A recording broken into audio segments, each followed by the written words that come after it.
We are so glad that you're here with us today. I am Russ Colbert, the host for your event today. I am a customer success manager here at Zoom, and I love our company, our people, our customers, and our solution. And I have to tell you that our speakers today for this session, Beyond Meetings, increasing utilization within government, is going to be amazing.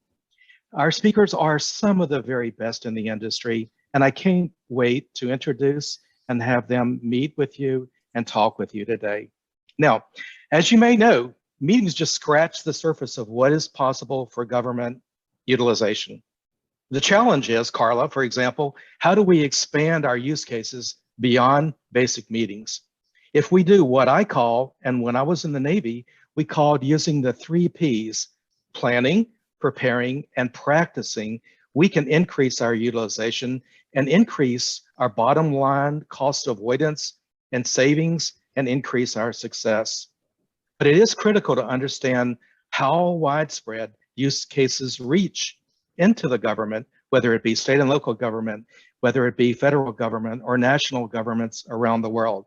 So, Jolly, by the end of this session, our guest today attending this session will get an upfront view from some of the very best industry leaders and experts like yourselves as to what are growing use cases, how to be effective, when to measure success.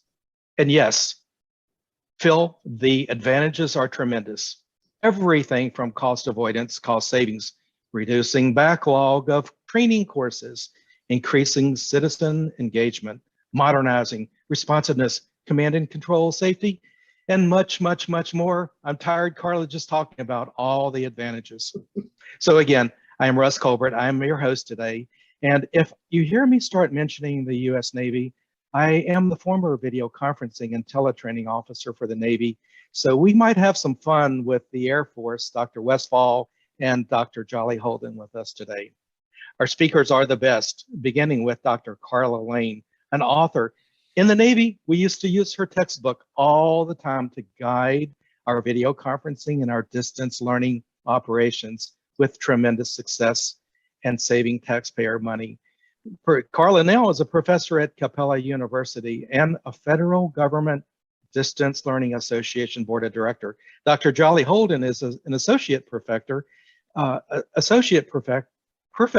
that is, at American InterContinental University. I hope I got that right, Jolly, and the executive director of the federal government DLA. Dr. Westfall is, well, first of all, he's amazing, number one, and number two is he's the current director of Air Technology Network. That's the United States Air Force based in Wright-Patterson Air Force Base, Ohio, and he's our current board chairperson for the Federal Government Distance Learning Association. So vote for us, okay? We're running for office. A little humor. But anyway, you can detect, we love what we do. We love this collaboration, conferencing industry that we serve. And Carla, let's get started. So Carla, your experience is immense, but tell us about varying applications for government.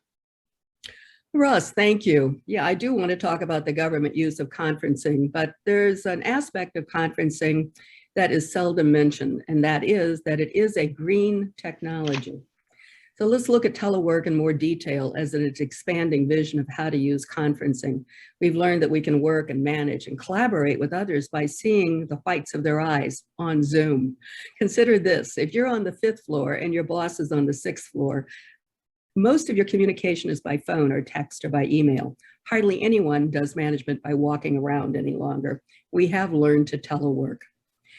So why is it green? If we continue with telework, we will use less gas. We may need fewer commercial buildings or road expansions. That may lead to more green spaces. It has been estimated that going to and from work takes 12 days out of your life each year. You multiply that by 10 years, we'll do the math. That's 120 days or about 4 months of lost time just driving. So the results of telework is that driving may be safer with fewer cars on the road. There are estimates that the rush hour congestion during the pandemic dropped from 65 to 95%.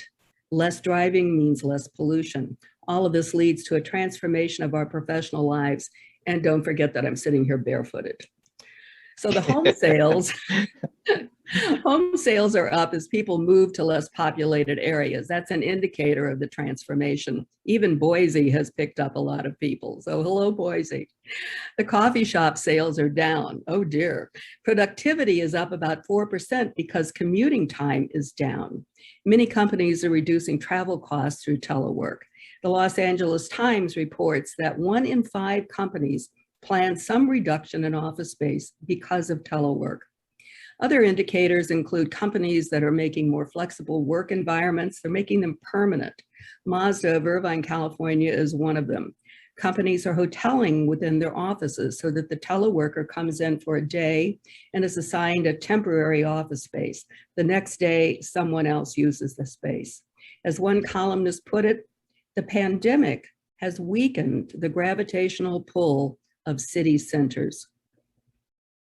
Now, take all of that and let's apply it to government. For government customers, the use of collaboration technology takes on many use cases.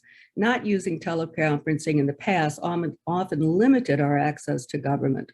During the pandemic, governments identified new use cases for teleconferencing. They found ways to collaborate and to help them better serve their constituents. Now we can no longer assume that all government workers will be on site. Within the judicial system, for example, for court trials, judge, jury, and people providing testimony can be brought in for conferencing. Pre-trial hearings, if the person is jailed, they can attend the hearing by conferencing. They can also meet with their lawyers and their family. Dangerous defendants can participate from their jail facility, which increases safety for everyone. This saves the cost of transportation. Police escorts are really expensive. Gas, wear and tear on vehicles. Time is saved, but it's also a green contribution. Experts from other cities or states can also be brought in by conferencing for their testimony. This saves on travel cost and reduces the time, which reduces expert witness cost. Probation, parole, police, sheriffs, and lawyers are all taking training through synchronous and asynchronous classes. This saves travel time and cost and allows more time on task rather than time on travel. Training time can be spread over weeks rather than hours, which is often better for adult learning, and no one has to replace them on the job while they're away training. They can do the training at their desk and still continue their work. I should note here that there have been hundreds of research studies that show that there is no significant difference between learning in a face-to-face class and an online class. So we can move on with that because the research is pretty definite about that. So how can government better serve constituents? Past problems for governments have included short office hours and some government offices being closed on Fridays. They're not open on weekends or evenings when residents are. It's, well, at some point, residents don't feel supported or respected. To improve citizen engagement, we can open accessibility to government meetings for individuals and groups through Zoom. Telework is a savings for government and employees. The benefits include better access, more answers, and the people are heard and served. Other government uses include congressional representatives and senators meeting with their constituents over Zoom. It happens with my representative here. Constituents can ask questions and get answers. I attended one meeting with my representative. There were only 6 of us. I had complete access and kind of got all the answers that I wanted. Experts can be brought into those conferences. Meetings can be held more frequently and set up quickly. As another example, I was an evaluator for the U.S. Department of Education. I was able to do evaluations for PBS, NASA, and the Los Angeles County Office of Education, largely through teleconferencing. For small governments such as city councils, many of them have really small meeting rooms. Important topics draw standing room only crowds that overflow into parking lots. Conferencing allows more people to participate, often in a more orderly way for important subjects. Council meetings can be recorded. And transparency, Carla, as well. Exactly. So council meetings can be recorded and rebroadcast, which is not something that was usually done with just regular old face-to-face meetings. Government can create more efficient services. Communication by conferencing is easier for many residents, easier than getting in a car and driving to a government office. In rural areas, the drive to a county seat can be a problem, along with hours that are not feasible, particularly for agricultural communities. However, they may also lack internet connectivity. For homeowners associations, I'm president of my HOA. The law firm that we work with serves the HOA. We bring in all of their clients who are HOAs, they exclusively serve them. And we discuss legislation at the state and local levels that applies to housing that we all manage.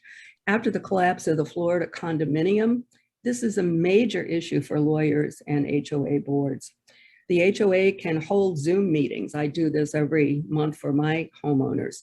It increases engagement and participation in actions that directly concern where people live.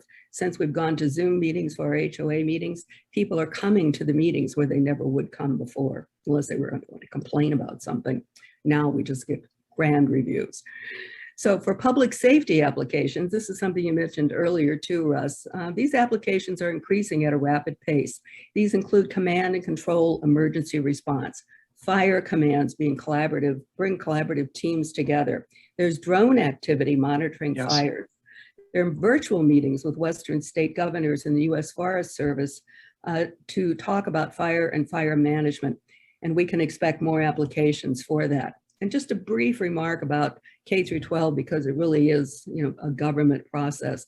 The problems for K through 12 use during the pandemic have been discussed at length. I won't go into them. But the real problem was the lack of experience with the technology for teachers. What was and is still needed is good training for teachers and students in how to use the systems. Teachers also need instructional design competencies to create media and use it well. Many also faced a lack of internet access in urban and rural areas. LA Unified provided vehicles with Wi-Fi access. They parked it on the street, let everybody know that they were there, and the kids could connect to Wi-Fi through that service so that they could attend their classes. So the advantage is and was that education could continue. A lot of schools are closing again, so this will be an ongoing process. All of this applies to everything over the last 18 months, for work, for school, government, friends, families. We all continued because of collaborative technologies. I spent 18 months on Zoom, so thanks, Russ. Thanks for having me today. Carla, you're the best. And you know what? If I were the city manager of a city or a governor of a state, you would be my technology director, Carla, for sure. I promise. No matter where it was in the world. So, Carla, you mentioned the application of training and education. Well, we've got Dr. Jolly Holden with us, and he said he has so much great experience. Jolly, over to you. Tell us what you've learned with your experience, and how can the audience today apply some of that experience to increase their success? Boy, that's quite a bucket full there, Russ. Let me just start off with a few things here. Since this is focused on the government, federal government, I just want to say, as we speak, currently, the United States Marine Corps University has a 2-day workshop on how to migrate courses from the classroom to a virtual environment. Now, many of you out there that's logged in and saying, wait a minute, the Marine Corps has a university. All the services have universities in our federal government. Grant degrees, over 24 of them grant degrees from the associate level through the graduate, undergraduate, graduate, master's, PhDs, and then actually MDs. And so it's quite coincidental that we've got the Marine Corps University hosting a workshop today on transition from a traditional classroom to a virtual classroom. So I want to mention, and I'm going to speak to this, the difference between a meeting, a webinar, and a live virtual classroom. I like to quote something from Confucius. You've probably heard this before. So saying that, tell me and I forget, teach me I remember, involve me and I learn. And tell me and I forget could be something like a meeting. Teach me and I remember could be a webinar, it could be a classroom. Involve me and I learn, that's the operative word there, involve. What is that? My little background is for the past 18 years, I've been teaching graduate students leading to the degree in structural design and technology, and taught courses on e-learning design, learning theories, cognitive science. And I always know my audience. My audience is, well, graduate students. I know their purpose. They're there to get to the degree. If I had an opportunity today, and Zoom has the capability of this, I would probably poll my audience and find out who they are. So where I'm coming from, again, I've been teaching online courses for the past 18 years, over 350 courses, and I stopped counting on my live virtual classrooms after 3,000. Thank you, Charlie, for your service. Amazing. I think I opened about 3,500 using technology as well as Zoom and other similar technologies. The difference in a live virtual classroom is my primary goal is to facilitate interactions so they can learn. And how they learn is, of course, you have to assess it through any type of assessment instruments, and Dr. Westfall will probably address that. But the big thing about going from a traditional classroom to a live virtual classroom is the amount of interactivity. My role as an instructor is to engage those students, create a dialogue, a question and an answer type of dialogue that facilitates learning. I always have a slide deck, PowerPoint. In our meeting today, we just, due to restrictions, government restrictions, we don't have the ability for PowerPoint. But interaction is, a lot of people think, well, if a little interaction is good, more is better. The research simply has not supported that. There's some studies out there that reveal that as long as the student faculty interaction is at a sufficient level to support quality instruction, learning will not decrease. I've gone through hour-long chats with very few questions from my students until the end. And does that mean they're not learning? Does that mean they're not involved? Not necessarily.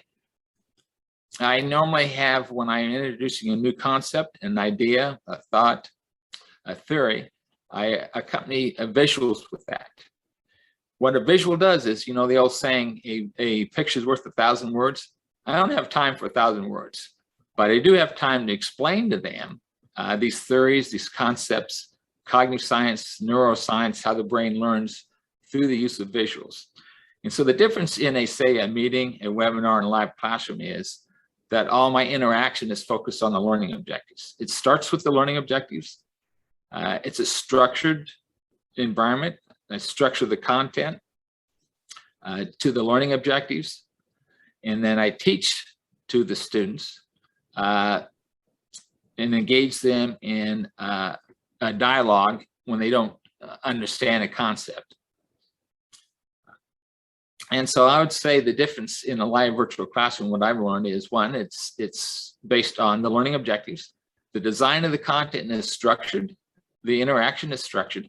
I know when I introduce a new content, a new thought, a new concept, a theory, that those hands are going to go up, their eyes are going to glaze over and go, so what do you mean? And that's where the dialogue comes in.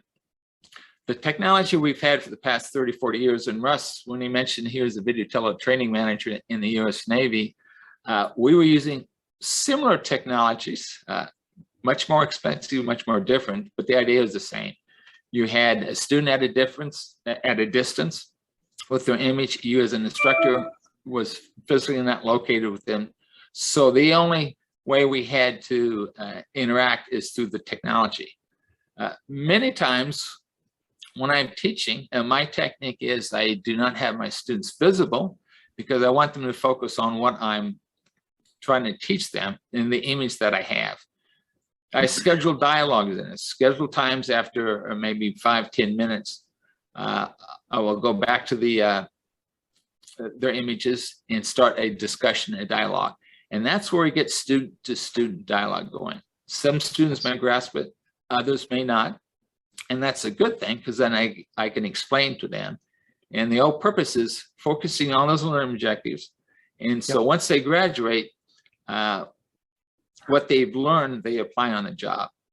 And Yes. that's the essential component. That's what we're here That's for. great. That's great. Learning and apply it to the job. Hey, Jolly, you know what? I would love to be your student. Where do I sign up? You don't have to answer that right now. So I've got to watch the time, Jolly. So thank you so much for that. That was incredibly amazing. And I took some really good notes. I'm inspired by your dedication to the service for the government, for your government service in both your education and training service. Thank you for that. Now, Philip, Dr. Philip Westfall over in Dayton, Ohio. Yep. The Air Technology Network. Oh my goodness, such amazing accomplishments over the years. Tell us about what you do, when you do it, and how you do it. Okay, well, happy again. Thank you for having me. I'm enjoying the opportunity with my partners in crime to address an audience about the effectiveness of distance learning, something that, as Carla said before, as long as you select the media, as long as you select the appropriate media, this learning is as effective as in residence, and really, that's something to be retained. So those of you who are moving into using this kind of medium like Zoom into distance learning, take heart. When used properly, this will be just as effective as in residence. And I use these kinds of media on the Air Force side. I run a satellite network, and it's similar to, it's like a conferencing network. Like we have one-way video and two-way audio, but I also use Zoom too on a personal level in homeschooling my grandchildren. And so I'm used to using these kinds of video, both on the web and over satellite, as media to reach the student. And we can do that effectively. Now, what I want to address very quickly is basically, how do you know that you're doing well as far as using this medium? And so ultimately, we're concerned about the end product, which in this case would be the student, your customer at the other end. And there are different ways. You know, when I was at the Air Force Academy teaching French, we were involved in doing surveys, and at the end of every class, basically held everybody at gunpoint, figuratively speaking, to fill out these very long surveys, 60 questions on every little detail we could address to make sure we were effective both as instructors and that the instructor was engaging and so on. And so as we go through these pages at the end to see if we survived as an instructor, that the students did not despise us, although sometimes you can't, it's hard to avoid. It settled into, after these 60 questions, one single question that actually told it all. So we didn't know, and as a psychometrician, that's my background, you can sometimes have surveys that have 1,000 questions in them, and you're not going to get a whole lot more information than if you had a well-placed question that kind of told it all. And in that survey at the Air Force Academy, we did. And what was that question? Because we're concerned about our encouraging them to succeed in the Air Force and how well we taught our class and everything else. And so it came down to one question: how well does this instructor encourage you to make the Air Force a career? If you didn't score well on that one, you were done. So, and that was the really what happened to the student at the other end. And so while there's a lot, you can unpack that and there'd be 1,000 reasons, but generally speaking, if you scored high on that one, you knew you were doing okay. And so we got these surveys, so basically we'll turn to question number 47, if you will, and we look at it and say, okay, I survived. Yeah, most of the students would be encouraged in an Air Force career. Okay, well, what can we do now? What can you do? What kind of question can you ask that at least shows you that if you're using Zoom or other similar media, that you're doing okay? There is one question that I survey all my instructors, since I don't have access to their testing, and many of you who advocate for the use of Zoom or other webinar video technologies, how can you say, look, there is a way you can sort of tell, all right? And that question is this: how well does this medium, or how satisfied are you with this medium in meeting your learning objectives? And that sort of tells it all. And that's what we found, that basically instructors may like this or that. They may have some technical problems, or they may have some other incidental problems. But the bottom line is, how well have you accomplished your mission? That's that question. How well do you feel this medium? So it gets away of whether they liked it or not, because Whether students like your instruction or not does not necessarily mean that you've improved learning because they like it more. Really, it has to do with intrinsic motivation, so on. Won't get into all of that. But the bottom line is, how well does the instructor feel his or her mission has been accomplished, or his or her purpose has been accomplished through the use of these media? And that is kind of a tell-all question. And so I would say that without having all access, and you may not have the opportunity to survey, if you're using a survey your students or your customers, but there is a quick question that you can ask that will give you, that will tell you essentially how you're doing. The other is, okay, the next concern for sometimes for finance people, the most important concern is how cost effective can you use these media? Or how do you 2 minutes left, that? Phil. 2 minutes left. Okay, coming up. All right. So how do you calculate that? It's actually fairly straightforward. If you have if I have a clearly defined, and there's a couple, it's straightforward with a couple of ifs in it. If you have a clearly defined budget and you're deploying these media or this medium, then it's simple enough to compare apples to apples. If you take the entire cost of running your network and divide it by the number of student hours that you have. And what does that give you? A student hour is one student taking 1 hour content. Okay, so if you have 10 students, they're taking a 100-hour course, and that's 1,000 student hours. Okay, so what you do is you take the cost of running your network, divide it by the number of student hours. That will give you a number. Okay, now that doesn't tell you anything by itself unless you compare it to others, but that's one way to compare one medium with others. And that is, for example, in the medical community, where people go off and get their medical training on site, they pay a lot of fees. If they use the network that we have, then we could bring those costs down about $3 an hour, $3 to $4 an hour. What does it cost otherwise? $175 an hour, very expensive. So just to wrap it up, two metrics, if you will, that will tell you how well you're doing, how effective you are in teaching, and in a simplified version, obviously, and then the cost of running your network. And that way you can compare to other networks on a cost per student hour. And that's it. Back over to you, Russ. Philip, thank you so much for that. That's really great information. I knew we were going to be short on time, and we certainly are. So I need to hold it right there. We will observe your question and answers and respond to you. We'll have a record of the question and answers that are currently queued up, and I wish we could have got to them. So for the speakers today, Jolly, Philip, and Carla, we thank you, and we wish you the very best, and we wish you great success in using all applications and increasing your utilization. If we can ever be of assistance to you from a customer success standpoint, or from a customer or an industry thought leadership position, we are ready. Thank you all. Have a great day today. Bye-bye.